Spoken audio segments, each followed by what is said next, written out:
Om Swastiastu. Perkenalkan, nama saya Komang Gusta Damaindra dari kelas 12 IPA 6 absen 13. Hari ini saya akan menjelaskan materi tentang sistem dan struktur politik ekonomi masa demokrasi terpimpin. Perkembangan ekonomi. Untuk merencanakan perekonomian nasional, Presiden membentuk Dewan Perancang Nasional pada Agustus 1959. Badan ini diketuai oleh Muhammad Yamin yang bertugas untuk mempersiapkan RUU Pembangunan Nasional dan melakukan penyelenggaraan pembangunan. Badan ini kemudian menjadi Badan Perancang Pembangunan Nasional atau BPNAS pada tahun 1963.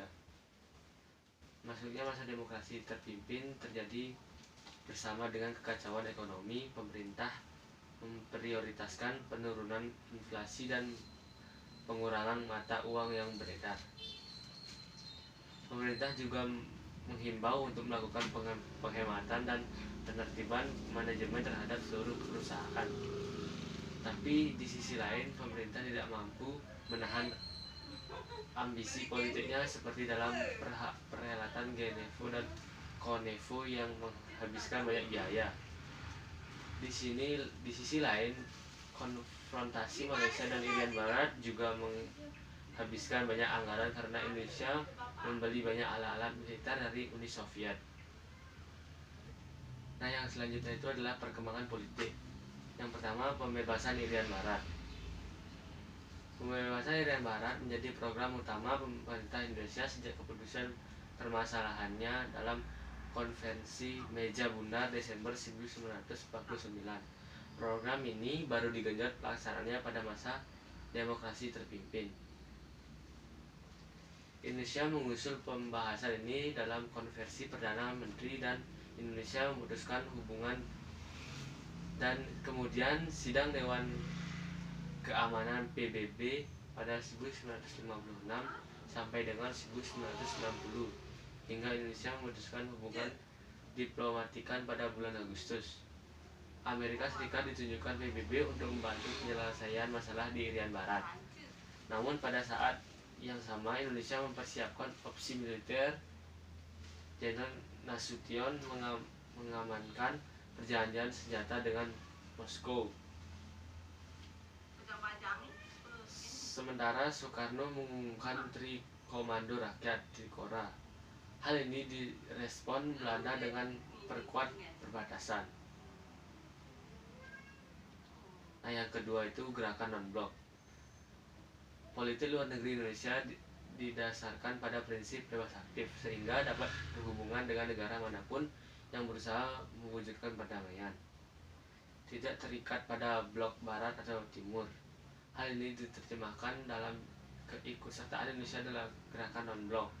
Gerakan ini berupaya untuk membentuk kekuatan netral dan mencegah konflik berkepanjangan antara AS dan Soviet sebagai dua kutub politik dunia. Gerakan ini juga menangani konflik-konflik seperti India RRC, India Pakistan, dan kemudian Indonesia Malaysia. 2 kali konversi tingkat tinggi di Beograd dan Kairo berupaya untuk memberikan tekanan pada PBB untuk menekan konflik antara AS dan Soviet dan memperingatkan bahaya perang antara keduanya. Meski begitu, dengan semakin memanasnya konflik Irian Barat, Indonesia menempel blok timur karena bersedia membantu persenjataan untuk perang. Yang ketiga itu adalah konfrontasi Malaysia. Konfrontasi ini dimulai setelah Tangku Abdul Rasman mengumumkan pembentuknya Federasi Malaysia pada 27 Mei 1961. Kebijakan ini didukung oleh Inggris dalam persiapannya. Kebijakan membuat hubungan Indonesia-Malaysia memanas yang dianggap mengganggu revolusi Indonesia dalam hadirnya pangkalan militer Inggris. Selain itu, Federasi Malaysia dianggap sebagai proyek neokolonial Inggris. Indonesia, Filipina, dan Malaysia melalui PBB melakukan perjanjian keinginan rakyat untuk menggabung dalam federasi. Dalam federasi diproklamasikan sebelum peninjauan dilakukan oleh PBB. Indonesia memutuskan hubungan ekonomi dengan wilayah-wilayah Federasi Malaysia pada 21 September 1963. Konflik pecah di Kalimantan Utara dan diskusinya berjalan alot sampai Mei 1964. Presiden kemudian mengucapkan Dui Komando Rakyat sebagai tanda masuknya konfrontasi pada fase perang. Konflik ini berada pada pertemuan di Tokyo pada 20 Juni 1964 untuk membuat Komisi Asia Afrika dan menghentikan permusuhan terhadap Malaysia. Yang keempat, keluar dari PBB.